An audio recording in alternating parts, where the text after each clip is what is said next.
good morning, everybody. I'm Natalia Zukerman. Welcome to Wake Up with the Consciousness Café, part of SoulCall Global.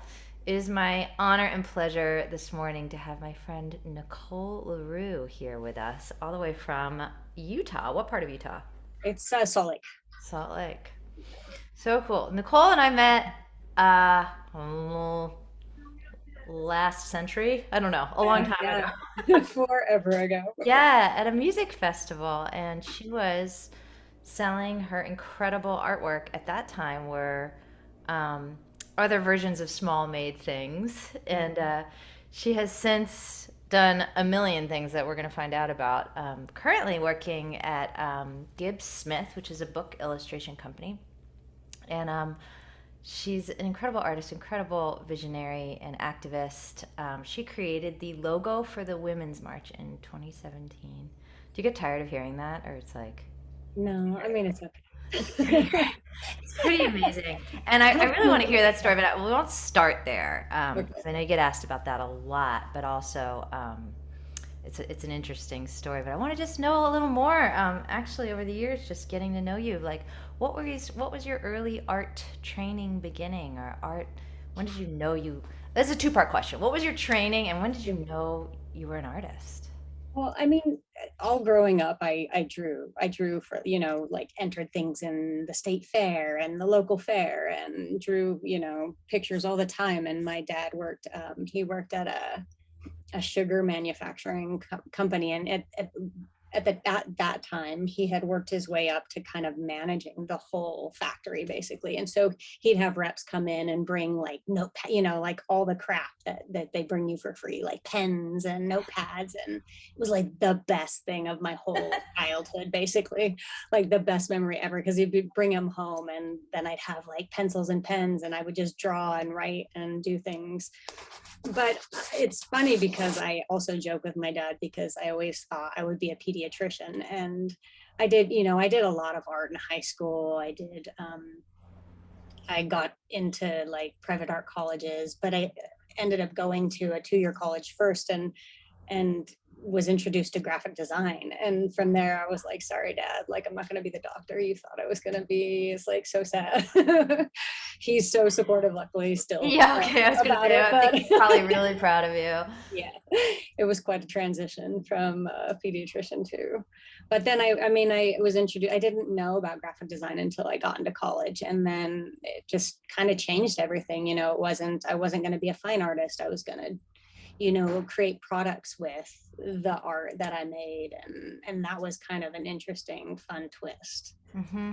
I kind of just started there. I have a degree in graphic design, but always wanted to do illustration work. And they're like it's like a polarity in college. If you're a graphic designer, you're not an illustrator. And if you're an illustrator, you're not a graphic designer. But for me, it's, at least I found, it's kind of like the best of both worlds, because Oh if they hire yeah. a graphic designer, they're like, well, you can only do the graphic design part, but I can do both, and that's really fun for Wow. me.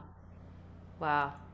So was it an interesting, I like that reframe of that it was this fun transition from whatever we consider fine art, but more the sort of analog pen to Yeah. paper onto Mhm. computer, I assume. Do you still do work with paint or ink or anything like that? Or is it Not all as just much as I'd like to on my own. I do some acrylic stuff, and I love like making up my own things. Like I've been wanting to like kind of do these like fine art shrines, like nature shrines. And so that might be a next like thing, but those are kind of like my own passion projects. But I still do like when I do work here, I mean, it's still, I draw first, and then and then I do the coloring and the layout and the design on the computer. But now you have your own company notebooks. You don't have to yeah. steal from the sugar Yeah, cabinet. right. Yeah. Giving Wow. other people a bunch of crap. Uh, Yeah. So, gosh, I'm so curious about logos because it's like the one tattoo, that your oh my company gosh. is Yeah. gonna ever have, right? So, Yeah. what are some questions you ask somebody who's looking for a new logo? Because that you do a lot of logo design, yeah. I do a bit. I actually just finished rebranding for Gibbs Smith. We're doing like a refresh, and it's a really like kind of a bit of a terrifying process, honestly, because it is. You're like, right, the way you describe it, it's the one tattoo you're ever going to get in your life, and how do you do that for somebody else? I mean, it's kind of an organic process. You talk about who they are and who they feel like they are, and and sometimes I was working with a local client on like an alcohol branding, and it didn't end up working out at all. Like, she loved my stuff at the beginning, and she couldn't figure out how to define her company and herself, and in the end we just kind of just like let it go. Like, I would do more and more and more, and we just couldn't get it where whatever her vision was, I wasn't capturing it, or she didn't know enough about what she wanted for me to capture. I mean, it's a funny like balance and dynamic. Um so I don't know, branding is a Yeah, it's a really tough. particularly difficult, I think, because you want to, be able. I do a little bit of illustration, and it's, you ask some people questions, and you can't see what's in their head, but it's Right. your job to actually get an image of what they're seeing, and then you have such a distinct style too. So, Yeah, how yeah. do you work with, your own style and the way that you're gonna create something? I'm doing this because I'm so That's analog, great. but Yeah. That's so funny. you're doing that um, to create something, but letting go of your own vocabulary, as it were, to let the other person's vision come through. Yeah, as a graphic designer, you're supposed to be able to do that quite well. And maybe that is the divide of illustrator and graphic designer, because as an illustrator, right, you're supposed to have your own style. That is an interesting question. Yeah, I think as my career has gone on, it's been okay, because then people come to me for what I do in particular. But earlier on, it was a struggle, right, where I have to figure out how to make the clients happy, and that's what my training is supposed to be about. and and then as an artist, right, as an artist, you want to be proud of it, but if you're like giving someone something that they want but it's not your favorite, or it's not the best, it's so complicated or complex, or I don't know. Yeah. No, I love that though, that it's you are, and of course you are in your career where people are coming to you for your specific expertise and style and stamp. What are some words that you would use to describe what do you think it is that people, if they're coming for a Nicole LaRue illustration, what are they I looking don't for? know. I mean, I'm always like labeled quirky, which is probably quite true. It's funny because I always want to do like something a little more sophisticated or a little bit bold, and it ends up being just kind of a little bit cute and a little bit like fun. And I don't know how to like escape that, but maybe I just have to like embrace it and just like Yeah, go. right. I mean, it's sort of this whole conversation so far, like stepping into your power as an artist and knowing that what you do is uniquely you. Yeah, and I mean, there's an outlet for anybody in the world, right? I mean, there just is, and I don't know, I just see it more and more, Yeah. there's room for everybody. So, Yeah, that's beautiful. So, how did the Women's March people find you?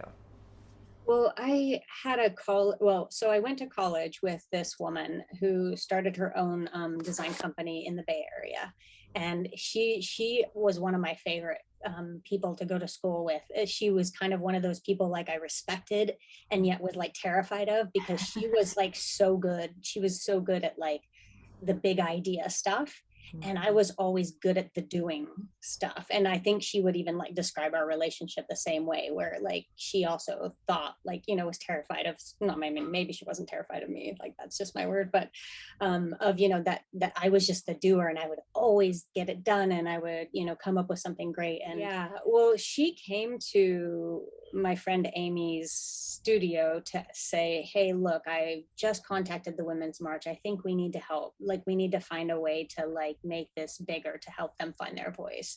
And my friend Amy decided that their studio would work on it, or be one of the studios. I think there were 3 studios pitching logo and branding thoughts, and she had she wanted one more design in the deck, and she called me one day, and I was like, well, I'm so busy. Like, I was a freelancer at the time. I'd been freelancing for maybe like 13 years, and um, I had a full schedule, like, so to speak. I was working from home, and she said, we kind of need it done today. And I was like, yeah, that's like the rebranding here at my company. We've taken months and months and months, and I was like, okay, sure. So I did end up saying yes, and I'll work on it today and see what I can do. And I submitted what I had, and like 3 days later, she was like, called me from like Costco or somewhere, and she was like, oh my gosh, like the organization, they like picked your logo. And I was like, wait a minute, like, wait, why? Like, it wasn't in my realm. Like, I mean, I kind of just thought I was contributing, like helping show something new, and it turned out to be much bigger than that. Luckily, I feel so grateful, because it changed the trajectory, but I had no idea. Like, I would never have guessed. So Right. So just literally answering the call, you know? yeah, Yes, no, I do. Yeah, I sure. tell the stories like just saying yes almost. Mhm. And that's an interesting thing, I mean, so easily could have said no, and everything would be different, and would be fine, but would be Right. different. And So, again, this is your, I mean, because you didn't have time to overthink it, oh my gosh, yes. your your signature, your stamp, this is so uniquely you. And I got to see Nicole the night before the Women's March, the first one in 2017, and Your it was concert. a beautiful night. We did a concert and asking you some of these questions, from stage, but this was before you went out and saw millions of women holding up Yeah. your image, I your know. image on everyone's shirt and hat and cup. And what Crazy. does that feel like? Does it It feel like, was so, I mean, I don't know. Like, joy can't even describe it, but it was just, I don't know, kind of magical, and just so fun to connect with people in that way, because as a designer, you're kind of the hidden yeah, thing. And it was just really, really fun. And oh my gosh, the march itself was, I don't know, the energy was so like strong, but like so peaceful all at the same time, right? Like, it wasn't like a march I could ever imagine happening again. It was the feeling was amazing to me. and so I want to know a little bit about how it shifted your trajectory. So you were freelance, and then did a lot of people come knocking and Not right away, which was probably good, because I mean, it was kind of overwhelming at the time to just like kind of, I don't know, it was just like so big and so fast and so new for me. I'm a total introvert, and so like even like a conversation with a great friend is like, sort of. So the idea of doing bigger, bolder things, I had to kind of grow into. But from there, I mean, I've done some in-house jobs, and then my two books, Small and Mighty and Girl Almighty, kind of came out of that, because I didn't grow up um, in a political family or with anybody who was even sort of an activist. And so this has been sort of like my foray into like, who am I, and like, what do I really want to like show the world or represent? And it kind of gave me an idea that, like, as an introvert, you don't want to use my voice, my physical voice, like, but I can use my art as that, mm, and be an activist with my art. And so that kind of was kind of a little bit of a revelation at that time, like, oh my gosh, okay, wait, what else can I do? mm. And so I did these two books for kids, these two activism books for kids, and And you wrote and illustrated those? yeah, I authored them, and I illustrated and designed them, and which was so much fun.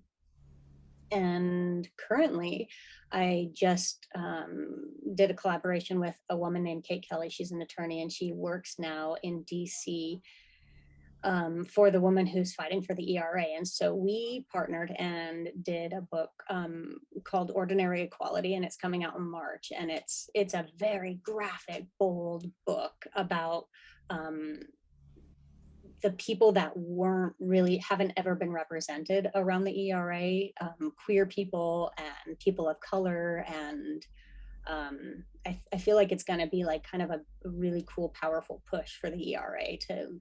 Oh, Mhm. that's so exciting. So March. Okay. And so where people can go to smallmadegoods.com. Yes, is that the place to Yeah, find out small about make you? goods. Yeah.